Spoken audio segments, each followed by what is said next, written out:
Everyone warns you about the narcissist who screams. Nobody warns you about the one who cries. The one who never raises their voice, never makes a scene, never looks dangerous. But somehow, you're the one always apologizing, always shrinking, always wrong, always exhausted, and you still can't figure out why. Maybe you dated someone like that. Or maybe yours was the opposite, loud, charming, the center of every room. Everyone loved them, but behind closed doors, you were walking on eggshells, every single day. Either way, you felt it, that slow, invisible drain, like something was being taken from you, but you could never put a name to it. Today, we're giving it a name. In this video, you're going to learn the 5 key differences between an overt and a covert narcissist. You'll finally understand which one showed up in your life, why one of them is almost impossible to detect, and why the damage they leave behind is somehow even harder to explain. We're covering everything: how they present themselves, how they manipulate, how they react when you push back. And difference number 3? Even people who've studied narcissism don't always catch this one. By the end of this video, you'll have the words for what you went through. And that changes everything. But before we get into it, if you've ever felt responsible for someone else's emotions, if you've ever been made to feel like you were the problem, if you've ever questioned your own memory, Mindcipher was built for you. We drop psychology and narcissistic abuse recovery content every single week. Hit subscribe, you're in the right place. Okay, let's get into it. Difference number 1, the mask they wear. Let's start with the most obvious difference, how they show up. The overt narcissist walks into a room, and they make sure everyone knows it. They're loud, confident, magnetic even. They'll tell you within 10 minutes how successful they are, how everyone respects them, how their ex was crazy. You're drawn in because they seem so certain of themselves, and certainty feels safe at first. But the covert narcissist? They walk in quietly. They seem humble, maybe even a little wounded, like someone who's been hurt too many times. They say things like, "I don't like to talk about myself.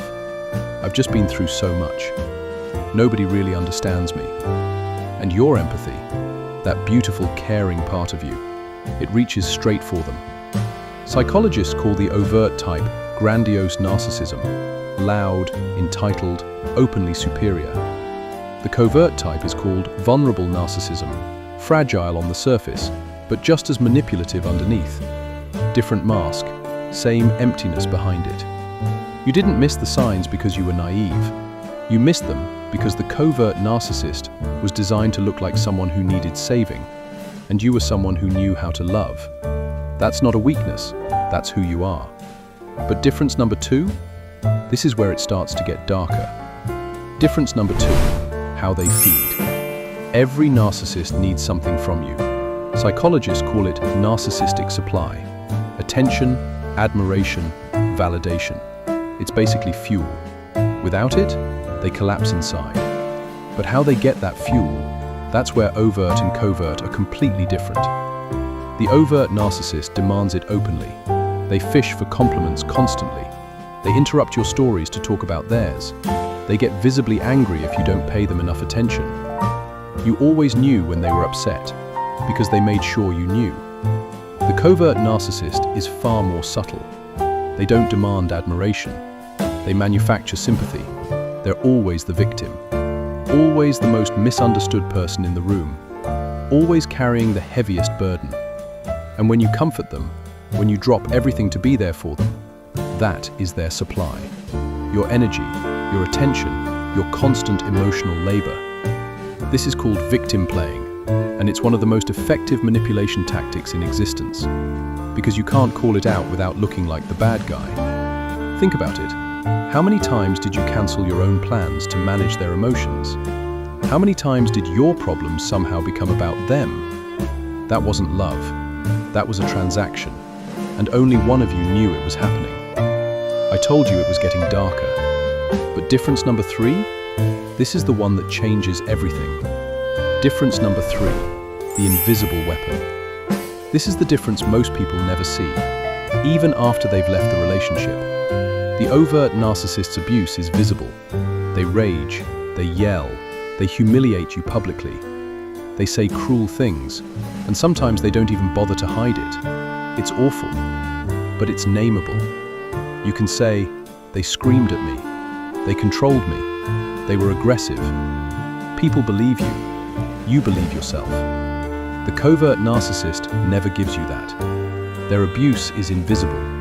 It's the silent treatment that lasts for 3 days with no explanation. It's the sigh, the eye roll, the "I'm fine" that means anything but.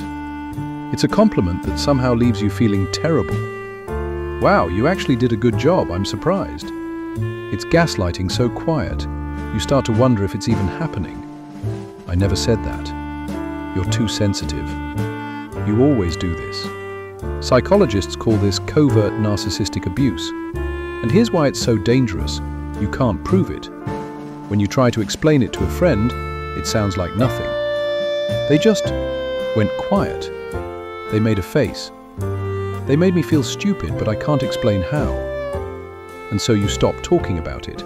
You start wondering if you're the problem. Maybe you're too sensitive. Maybe you're imagining things. Maybe you're the one who's difficult. That confusion, that self-doubt, that is not a coincidence. That is the goal.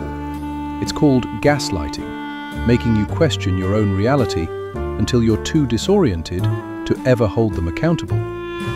And I want you to hear this clearly. What you experienced was real.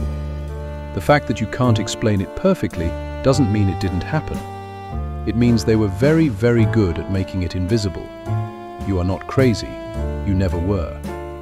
Okay, take a breath. Because difference number 4, this one explains why confronting them always seemed to backfire. Difference number 4, when you dared to push back. At some point, you tried to say something. Maybe you pointed out a pattern. Maybe you set a boundary. Maybe you just said, "That hurt me." With the overt narcissist, you probably got an explosion. Narcissistic rage. Sudden, disproportionate, terrifying. The punishment was so severe that eventually you stopped speaking up at all. With the covert narcissist, no explosion, something quieter, and somehow worse. They shut down completely. They become the victim of your cruelty. Suddenly you're the one who said something hurtful. You're the one who needs to apologize.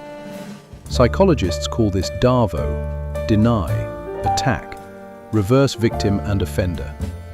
You came to them with a wound and left the conversation somehow responsible for theirs. And over time, you learned to manage their emotions instead of expressing your own. You learned that your feelings were too much, too inconvenient, too dangerous to share. That's not a personality flaw. That's a trauma response to an impossible dynamic. And it leads us to the final difference, the one that explains why you stayed. Difference number 5, why you couldn't just leave. People always ask, why didn't you just leave? And if you've ever been asked that, I want you to know, that question misses everything. Both overt and covert narcissists create something called a trauma bond. It's not love, but it feels exactly like it. With an overt narcissist, the cycle is intense. Explosive fights followed by overwhelming affection.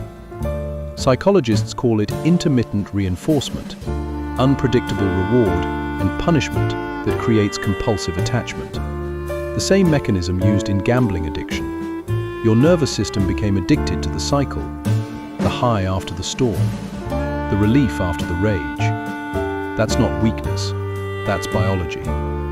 With a covert narcissist, the trauma bond is even harder to break, because the abuse was never loud enough to justify leaving, even to yourself. There was no dramatic moment, no black eye you could point to, just a slow, quiet erosion of your confidence, your identity, your sense of reality. And you kept thinking, maybe if I just tried harder, maybe if I explained it better, maybe tomorrow will be different. That hope, that relentless, exhausting hope, that wasn't stupidity, that was trauma bonding. And it is one of the most powerful psychological forces a human being can experience. You didn't stay because you were weak. You stayed because you were human. So now you know. Overt or covert, you can name it. And naming it, that's the first act of reclaiming yourself. Here's what I want you to do with what you just learned. First, trust your experience, not their version of it.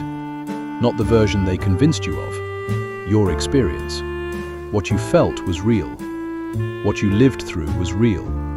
Second, stop trying to explain the abuse perfectly before you allow yourself to heal from it. You don't need a perfect case. You don't need them to admit it.